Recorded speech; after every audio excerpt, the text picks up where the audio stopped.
A seguir, IIGD Irajá.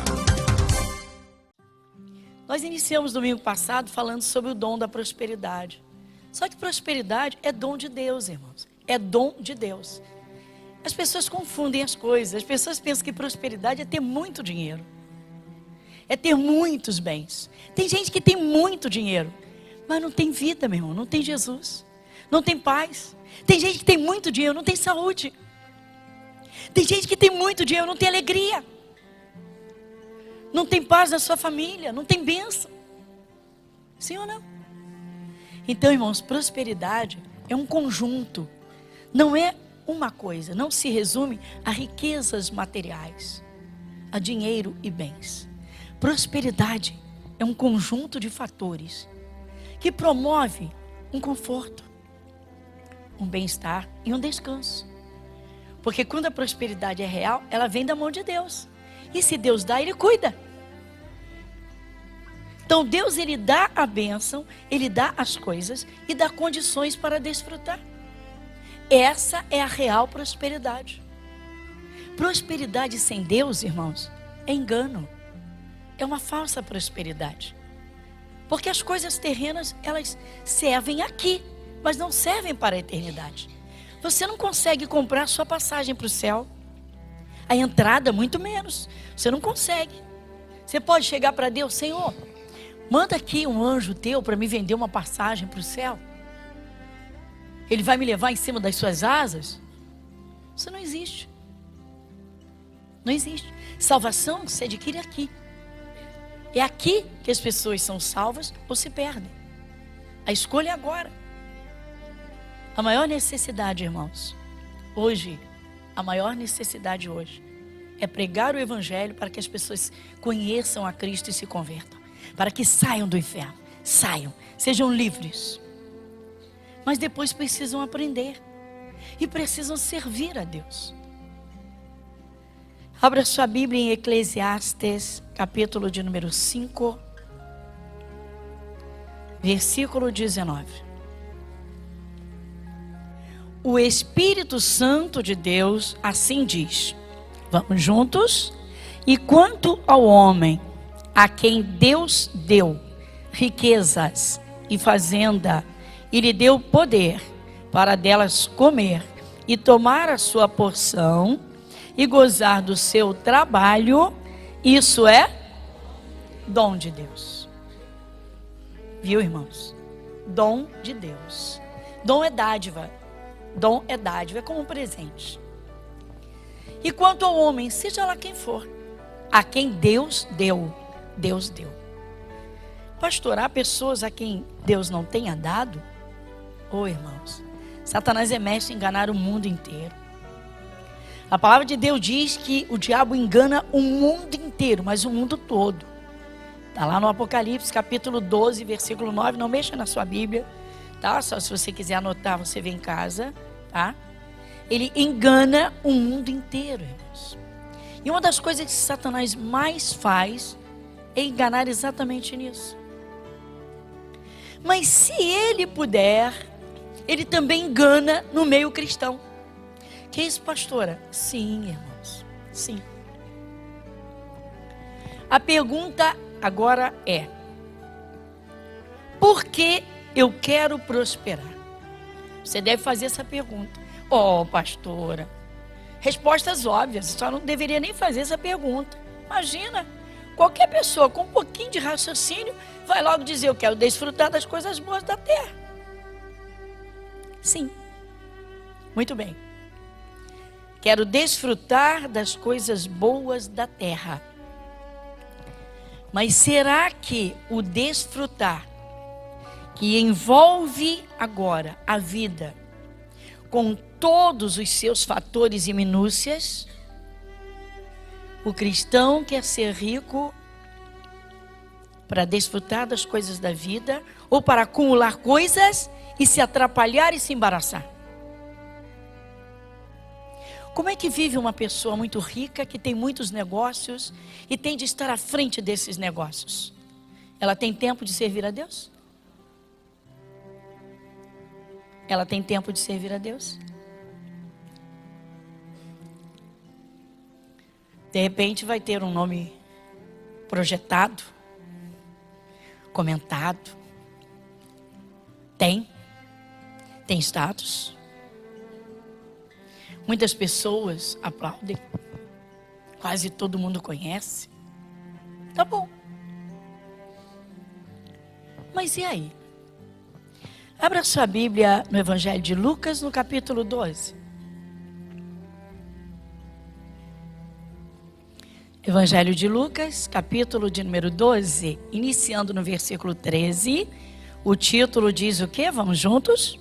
A parábola do rico insensato.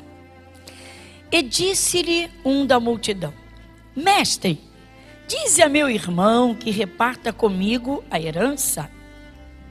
Mas ele lhe disse: Homem, quem me pôs a mim por juiz ou repartidor entre vós? E disse-lhes: Acautelai-vos e guardai-vos da avareza, porque a vida de qualquer não consiste na abundância do que possui. E propôs-lhes uma parábola, dizendo: A herdade de um homem rico tinha produzido com abundância. E arrazoava ele entre si, dizendo: Que farei? Não tenho onde recolher os meus frutos. E disse: Farei isto: derribarei os meus celeiros e edificarei outros maiores, e ali recolherei todas as minhas novidades e os meus bens. E direi à minha alma: Alma, tens em depósito muitos bens para muitos anos. Descansa, come, bebe e folga.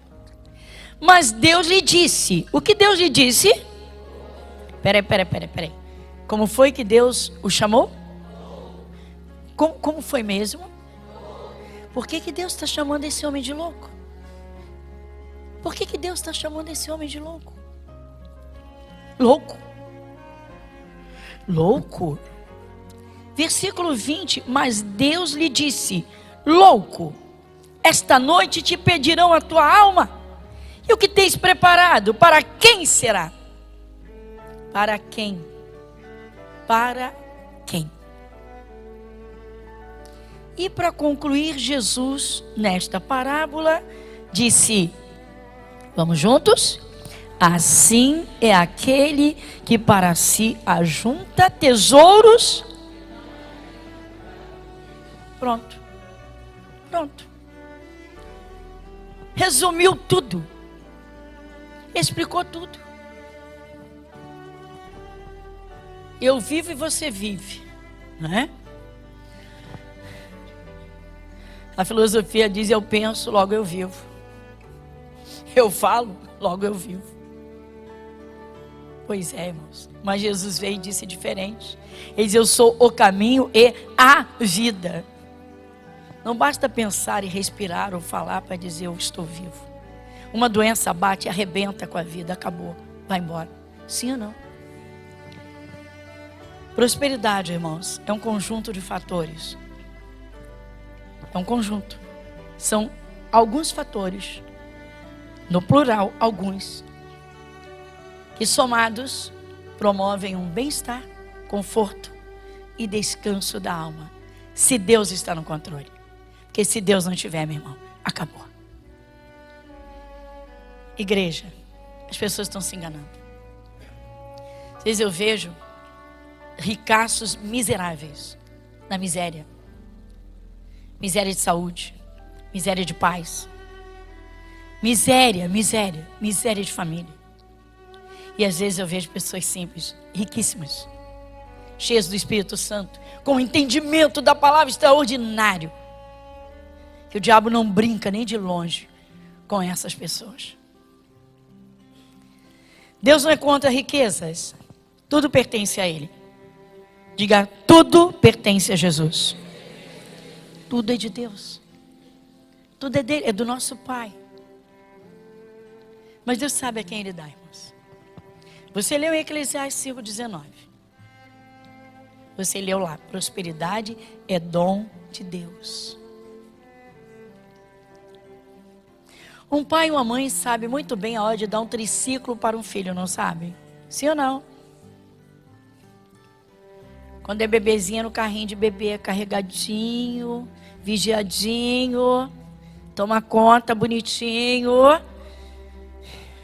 E depois, quando já está ficando espertinho, já está tagarelinha, já está andando bem com as perninhas bem firmadinhas, então já pode ir no triciclo, mas com o papai e mamãe ou alguém de olho em cima.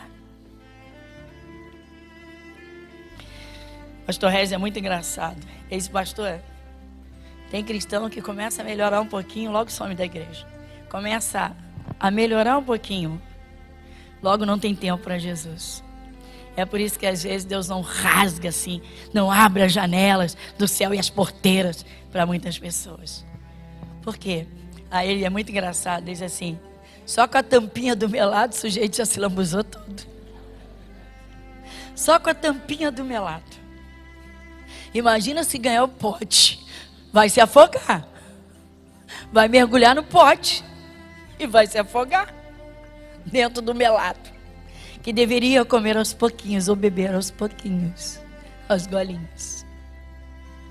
Tem gente que não tem estrutura, meu irmão, para prosperar. Se prosperar, se crescer um pouquinho financeiramente, logo se perde. Se perde, irmãos. Eu sei o que eu estou te falando. Logo se perde com a tampinha do melado. Você está vendo, nós fomos primeiro em Eclesiastes, você está vendo uma parábola, está ouvindo, você leu, você ouviu, está ouvindo.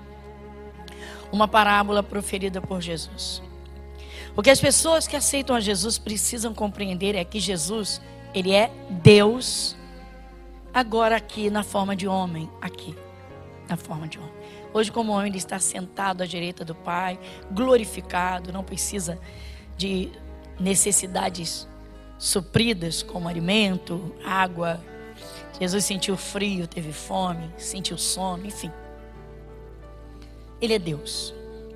Ele conhece os corações, irmãos. Irmãos, o bem maior que o ser humano tem na sua vida é a sua salvação eterna. Mas há pessoas que perdem a salvação por conta das riquezas. Por favor, não pense que pastora é contra as riquezas. Insisto em dizer, a terra pertence ao nosso Deus. O ouro, a prata, os bens ou as propriedades e tudo que existe na terra pertence a Jesus Cristo. Ele disse, o Pai me entregou todas as coisas. Tudo por meu Pai me foi entregue. Só que há pessoas, irmãos, que não sabem administrar a própria vida. Isso é lamentável. Que uma criança se atrapalhe, que um jovem seja afoito. Mas encontrando Jesus, a primeira coisa a fazer, irmãos, ao encontrar Jesus, é abrir o coração para aprender a palavra de Deus. Saber o que é que Deus quer, a vontade de Deus, a forma ou as formas. O que é que Deus quer para a minha vida? O que é que Ele me fala? Quais são as bases do verdadeiro evangelho? O que é que agrada a Deus? Como é que eu posso verdadeiramente viver de modo que desfrute das coisas que Deus concede e eu não perco o bem mais precioso, a salvação eterna? Ou mais ainda, como é que eu posso conciliar servir a Deus e administrar a vida e os bens que Deus conceda? Satanás, ele gosta muito de presentear as pessoas nessa área. É impressionante. Satanás observa uma pessoa e vê que ela está abrindo o coração e que ela vai ser uma pessoa usada por Deus. E o diabo logo dá um jeitinho de desviá-la do propósito. E aí muitos pensam, mas eu estou salvo, graças a Deus. A minha salvação é o bem mais precioso que eu tenho. Mas eu tenho que trabalhar, eu tenho que vencer, eu tenho que conseguir, eu tenho que... E aí começa. Alguns se embaraçam, segundo curso universitário. E vão. Alguns têm uma sede de conhecimento das coisas da ciência, da tecnologia. Tudo bem. Sabe o que eu digo para os jovens, principalmente para os jovens? Eu glorifico a Deus, irmãos. Meus filhos são formados, todos eles têm cadeira acadêmica, graças a Deus. Mas não é isso que vai levá-los ao céu. Eu digo para os jovens da igreja, estude. Vou falar nisso, se você pretende fazer a obra, se você é um jovem, sabe que sem estudar não vai fazer a obra, porque é uma das exigências nossas. Tem que estudar. Por quê? Porque é importante. Aqui é necessário. Só não pode se embaraçar, irmãos, e se atrapalhar e pôr as coisas do homem à frente das coisas de Deus. Um dos grandes exemplos você tem na Bíblia.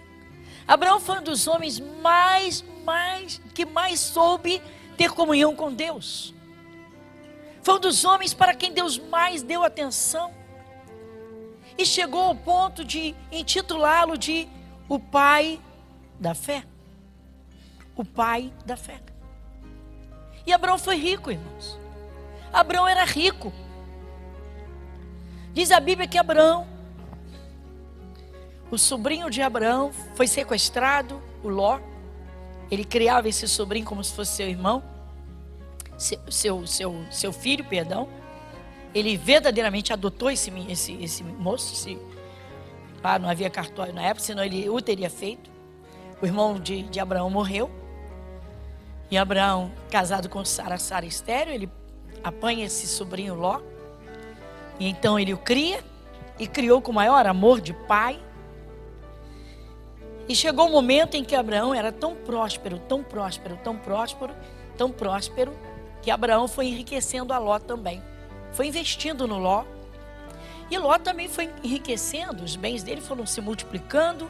Chegou um momento em que os próprios animais se misturavam, ao ponto dos tratadores, que eram os chamados pastores de gado, terem contendas entre si, por conta de esse é de quem, esse é de quem. Daí surge aquela marca, né, nos bichos que todo mundo sabe. Não sei se foi no tempo de Abraão. Sei que no tempo de Abraão os animais se misturavam. E por causa de contenda entre os pastores, então Abraão chamou Ló e disse: Ló, escolhe. Se tu fores para a direita, eu vou para a esquerda. Se você escolher a montanha, eu vou para a campina. Se você escolher a campina, eu vou para a montanha. E o Ló escolheu as facilidades das campinas do Jordão. Procurou, né? Como muita gente, quase todo mundo procura o caminho mais fácil. Procurou o meio mais confortável. E às vezes é nesse que está a desgraça e o tropeço, como foi com ele. E aconteceu que o Ló, ele se embeveceu muito pelas riquezas. O Ló era um homem de Deus. A carta de Pedro fala dele. Mas ele se embeveceu muito com as riquezas. Toda pessoa que põe o seu coração, irmãos, nas coisas terrenas, ela cria uma certa soberba. Isso é uma brecha tremenda para a vaidade, para o orgulho. Há pessoas que têm um orgulho de ter, de poder. Eu não estou dizendo que o Ló era orgulhoso, mas ele se embeveceu pelos bens materiais, eu não tenho dúvida. Por quê? Porque ele vai estendendo as tendas dele para Sodoma. Ele vai estendendo para Sodoma. Sodoma é um mundão. Ele é sobrinho, criado como filho de Abraão, um homem de Deus. Ele deveria se chegar mais a Abraão, mas ele se chegou mais ao mundo, por causa das riquezas. Né? O pecador no populesco diz o din-din, né? Os bens materiais. E chegou um momento, irmãos, em que houve uma guerra entre reis. E nessa guerra, os reis, num arrastão violento, saíram levando tudo. Levaram Ló, família, empregados, e bens, e animais, e tendas, mas tudo. Ló ficou sem nada, ele ficou zerado.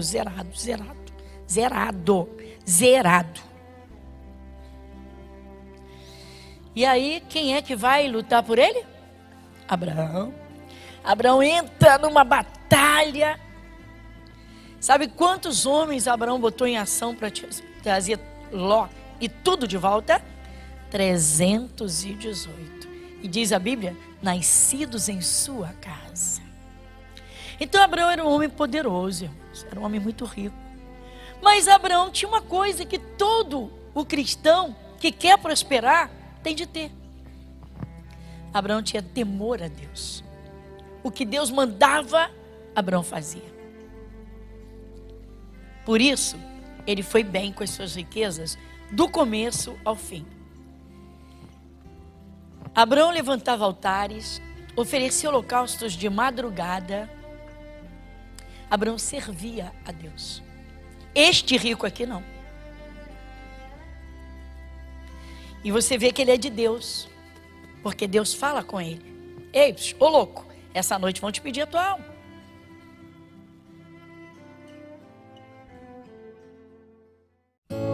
Igreja Internacional da Graça de Deus, Avenida Monsenhor Félix, 1120, Irajá.